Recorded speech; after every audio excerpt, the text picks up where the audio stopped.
Beaucoup de soleil, une terre aride et du mistral, des conditions idéales pour la culture de l'olivier. Pourtant, cet hiver, les variations de température ont été extrêmes sur le massif de la Sainte-Victoire, près d'Aix-en-Provence.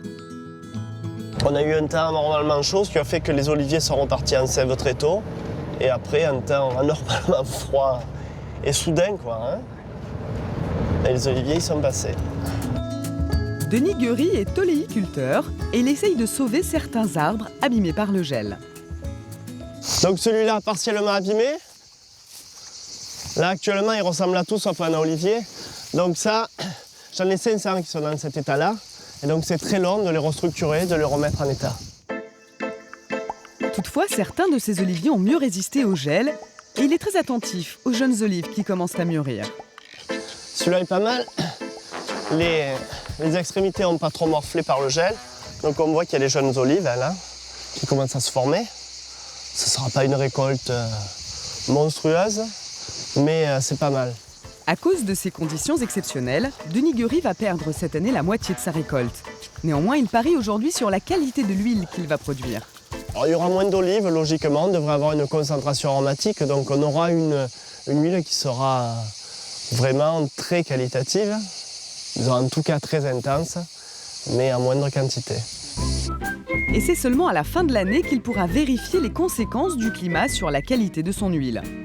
Il reçoit aujourd'hui le spécialiste français de la dégustation d'huile d'olive. Donc on est sur une année très pluvieuse quand même. Donc, à quelle date de récolte à peu près? Là on est sur le 15 novembre. Ah ouais, donc assez tard quand même. Elles n'étaient pas trop froides les olives, elles ont bien démarré au niveau fermentation. Oui, elles ont vraiment démarré très vite cette année. Et Christian Pinatel le confirme, cette année aux variations de températures exceptionnelles produira une huile d'olive au goût particulier. C'est une huile qui aura une forte intensité en tout. C'est une huile qui n'est pas inintéressante, mais avec laquelle on fera peut-être des assemblages par exemple. Parce que ça donne des huiles très structurées, beaucoup d'amertume, beaucoup d'ardence et un fruité très très intense. Bonne typicité avec l'ando, avec l'artichaut.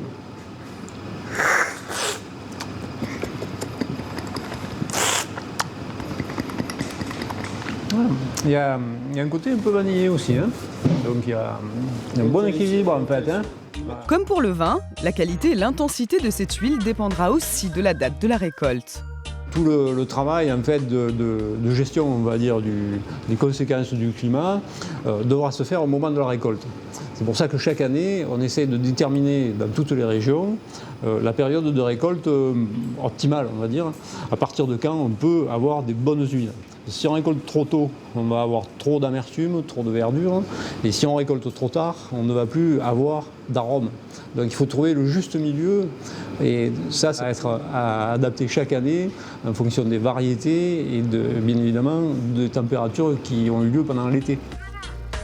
En plus du climat de l'année en cours et des années précédentes, de nombreux paramètres doivent donc être pris en compte pour le goût et la qualité de l'huile d'olive. C'était pour bien finaliser, c'est le chef qui t'a fait une glace à l'huile d'olive. Ah super. Ah ouais, c'est joli en plus.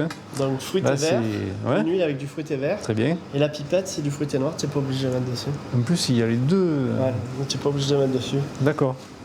Bon, merci. Une cuillère? Petite cuillère, ouais. Et aujourd'hui, cet or vert n'est pas seulement utilisé pour aromatiser les salades de tomates.